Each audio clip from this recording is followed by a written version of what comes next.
Great. So thanks so much again for your time. My pleasure. So you joined the pro-Palestine protests at Columbia University yesterday. I would like to start by asking what motivated you to join the protest? Can you explain what was the atmosphere there from your perspective?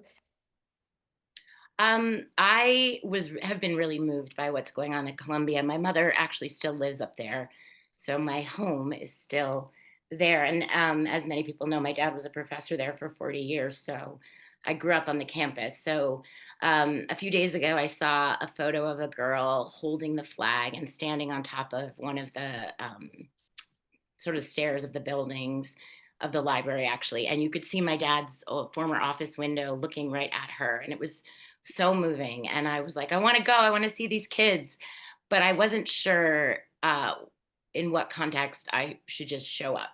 And then yesterday, a couple of people had reached out to me about possibly coming and doing a teach-in, or just coming, and but nothing was concrete, and I didn't want to sort of um, impose myself on the protest.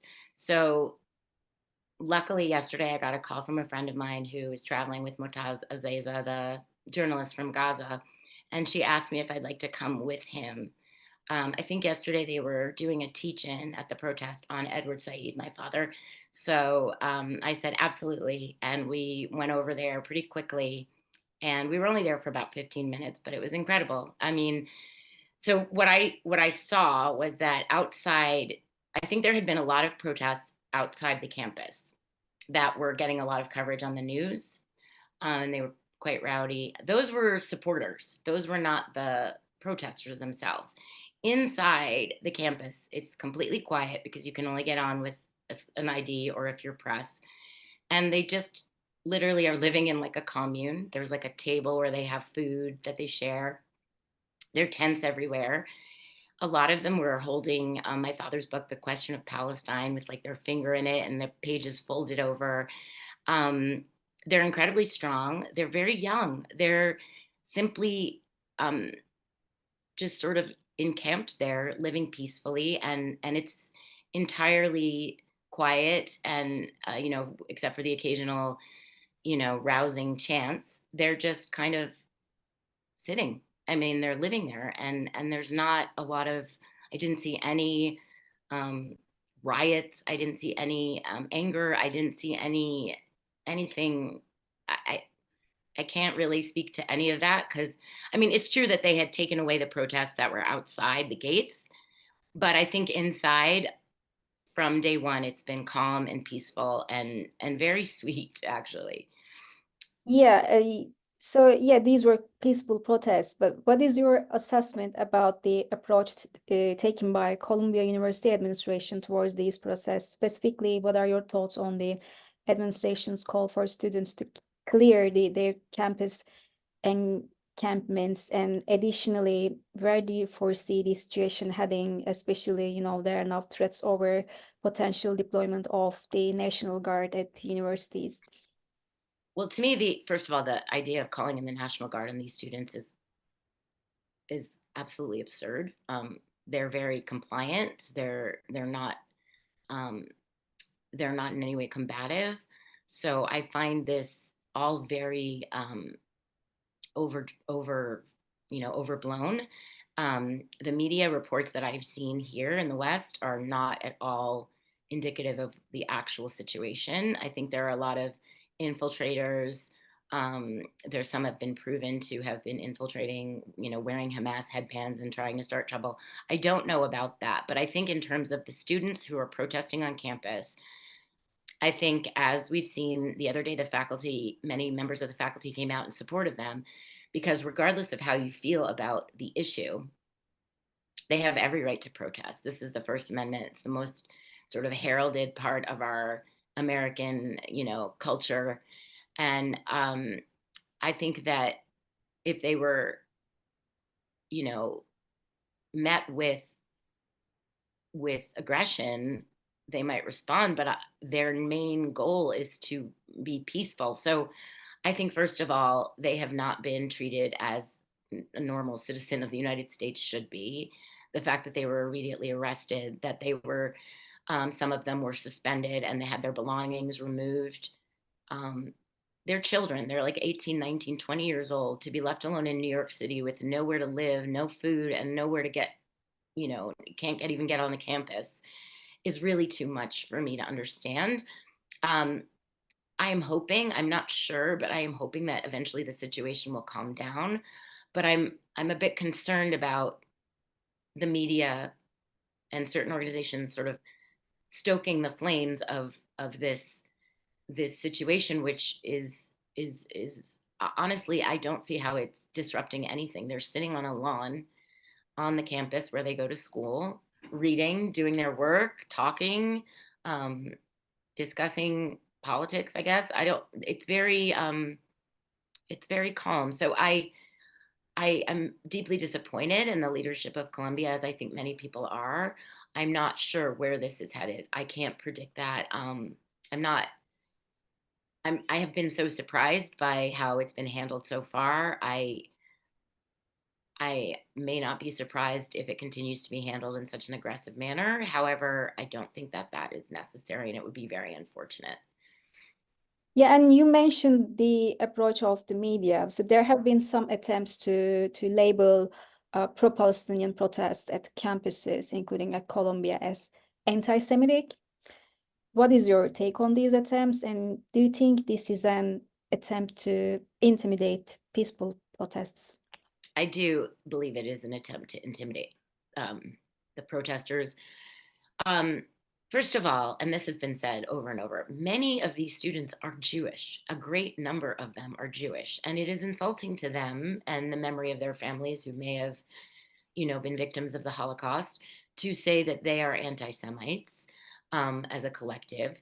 I cannot speak to whether one or two people have said things that were inappropriate. I have no idea. I don't, but that's always a possibility. However, I think that this is completely almost manufactured because they are simply protesting the Israeli government's actions in Gaza. They are trying to draw attention to Gaza, not themselves, not their own hatreds or anything. It's for human rights. It's for Palestinian people, and it's as I said, there are so many of them are Jewish. They had a Seder there the other night on the first night of Passover. Um, so I think it's also dangerous. I mean, the more anti-Semitism is thrown around with no basis behind it, the word becomes meaningless, and it does a disservice to um, people who are actually suffering from real anti-Semitism, which does exist. There are anti-Semites and always have been, but generally they're not connected to the Palestinian struggle. So if Edward Said were alive today, how do you think he would approach the protests unfolding at Columbia and other universities, and as well as the situation in Gaza? What actions he would take, do you think? Well, before my father passed away, he had said in a couple of lectures and sort of interviews that the internet was going to make the biggest difference in this struggle because people could finally get information from other sources. I mean, we don't even remember, but before the internet, especially in America, there were three channels you could watch, ABC, NBC, and CBS. And then there was maybe public broadcasting. And then with cable news, we get more of the same. Really, it's just on all the time. So CNN, MSNBC, these other channels are still corporate media. With social media and the internet, we've learned that people can see for themselves. They can seek out other things. They can ask more questions. So he would be very happy about that. He would be incredibly proud of these students. Um, and I want to just emphasize that they're taking their education and using it. This is what they're learning. This is how my father's work and other people's work has changed how we read history, literature, and all of art and all of these things. So they're looking at the world in the way they have been taught from their education. So he would be incredibly proud of that. He would probably encourage them to keep doing their homework because he was very, very, very much an educator and believed in school. I think also a lot of people have been asking me, would this be happening if he were alive? I don't know. My father was a very charming and persuasive person, and he had a lot of power. I think that, I mean, at Columbia, when he was there, because he'd been there for so long, I think that he would have probably approached President Shafiq personally and tried to speak with her and tried to help this situation not turn into what it has, which is also sort of heartbreaking because it really makes me wish he were here. However, the forces going against us are so strong. I don't even know if that would have had the right effect. It would have maybe backfired too. But I think that as long as the people supporting the protesters are, sticking with the idea that they have the right to protest, which is the most important thing. It's not what they're saying or what, I mean, of course, if they're saying hurt, racist and bad things, that's not good, but they're not, as far as I can tell. And in general, they have the right to protest quietly. That's part of being an American. And so I think my father would be proud of them for sure. But he would be he would be very adamant that they keep doing their homework. I'll tell you that much. Thank you. Lastly, I want to ask about your assessment on the Biden administration's Gaza policy. Although they express concern over the loss of civilian lives in Gaza, they continue to give military support to Israel. Yesterday, U.S. Congress passed $26 billion of military dollars of aid for Israel. What is your comment on this? Do you think this administration complicit in what's happening in Gaza? Absolutely 100%. I have lived in America my entire life and I'm not that young. So this is one of the things that I've always known that our country supports Israel no matter what, and our tax dollars go to, arming them. And I have been bombed by Israel more than once in Lebanon. So I have actually experienced the feeling of, oh wow, I'm being bombed by bombs that I paid for, which is a very awful, terrifying feeling. So I'm used to, I'm not surprised by it, I would say, or I wasn't at first.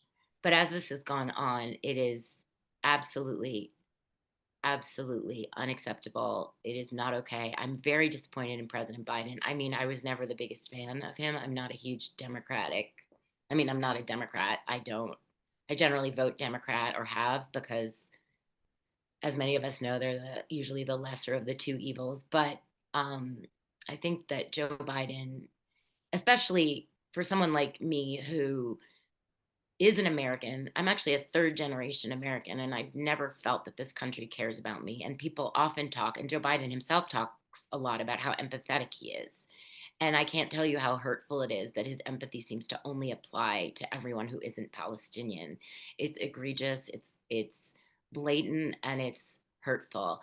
I understand that there are greater forces behind all of this, the military industrial complex, geopolitical strategy and all of that, but this is just so bad. I don't think I could ever forgive um, them, Joe Biden and his administration, for their behavior, not to mention the constant lying to our faces. It's really disappointing. So yes, I do. Thanks so much. So much. This is all I want to ask. That was I easy. Thank you. really appreciate your time. My pleasure.